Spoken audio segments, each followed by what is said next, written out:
हम लोग यहाँ पर इस वक्त कुर्ला चौकी पर मौजूद है।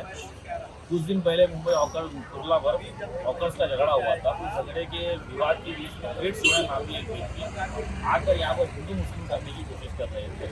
उसी संदर्भ में हम यहाँ पर सीनियर पुलिस ऑफिसर से मिलने आए थे और ये बात करने आए थे कि ये जो कलम लगी हुई है किस आधार पर लगी और किसी तरह का किसी भी पार्टी या किसी कार्यकर्ता का कोई दबाव तो नहीं है।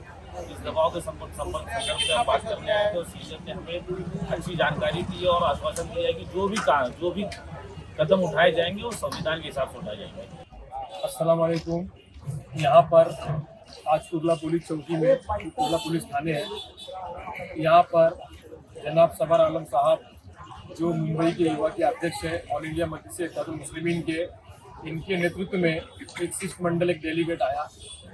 यहाँ पर जो कुछ दिन पहले जो हॉकर्स के साथ में जो बीजेपी व्यापार सेल के लोगों के साथ में जो धक्का मुक्की हुई, उसके बाद जो झगड़े हुए, उस झगड़े को लेकर हिंदू संगठन और बीजेपी का एक लाचार एक्स एमपी जिसका नाम प्रीत सोमैया है, जो एक सीए पढ़ा लिखा इंसान है, उसको कंपनी में क्या घोटाले हो रहे हैं, बैंक में क्या घोटाले हो रहे हैं, वो काम में घोटाला ढूंढने के बजाय वो गली गली रोड जाकर सिर्फ हिंदू मुस्लिम ढूंढ रहा है।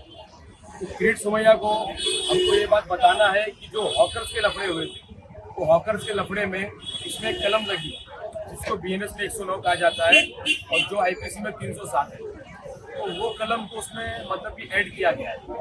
हमने हमारा शिष्टमंडल आकर यहाँ के सीनियर साहब है महमूद साहब, इनसे मिलकर जानकारी ली गई तो उन्होंने क्या कहा कि ब्लॉक से उठा के पीछे की तरफ मारा गया। तो ब्लॉक से उठाकर पीछे की तरफ मारा गया मतलब ठीक है। हमने इनसे एमएलसी रिपोर्ट की मांग की, हमने जो भी स्टेटमेंट है उसकी मांग की, मगर हमें पूरा ये लगता नहीं कि पूरी मतलब सच्चाई है कि प्रीत सोमैया के आने पर यहाँ पर पुलिस का जो दबाव था, जो पुलिस के ऊपर, वो दबाव पूरी तरह से बना गया और उस पर कलम, उसमें फुल कलम 10 कलम लगी है, पूरे फोन में पूरी एफआईआर कॉपी है, 10 कलम लगी, जिसमें से गंभीर कलम 109 है, 307, उसमें 326 आईपीसी जो मतलब 326 है वो भी है, 324 भी आईपीसी द्वारा मतलब बीएनएस कलम अभी बहुत कम लोगों को पता है। तो आईपीसी को लेके मैं कह रहा हूँ कि 10 कलम लगाया गया। ऐसा लग रहा है कि वो हॉकर्स नहीं थे, वो एक आतंकवादी थे, ऐसा इन लोगों ने कलम लगाया। तो कलम जो पुलिस को भी पता है कि मतलब गंभीरता से जो लिया गया सिर्फ प्रीत सोमैया के बोलने पे लिया गया है, क्योंकि प्रीत सोमैया को जो यहाँ की सरकार हमारी उसने छोड़ दी कि गली गली रास्ते पे आप जाके सिर्फ हिंदू मुस्लिम करें। तो हम ये बताना चाहते हैं कि आप हिंदू मुस्लिम इस मुद्दे को ना करें, वातावरण खराब करने का काम ना करें। हमारी महाराष्ट्र की पुलिस, मुंबई की पुलिस हमेशा सच्चा काम करती है, तो उनको काम करने दे। जो संविधान के तहत जो काम किया जाता है कि मनुवाद से जो भी है ये काम नहीं चलेगा, संविधान से हमारा देश चलेगा।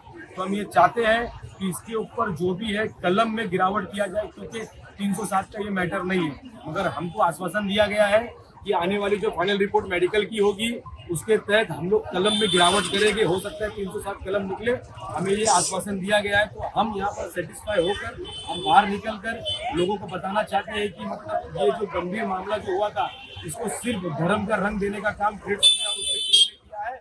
और हम एक आह्वान करते हैं, अगर प्रीत सोमैया जहाँ घूमेंगे हिंदू मुस्लिम करने की सोचेंगे तो ऑल इंडिया मजलिस इत्तेहादुल मुस्लिमीन मुंबई की टीम उसके खिलाफ खड़ी रहेगी।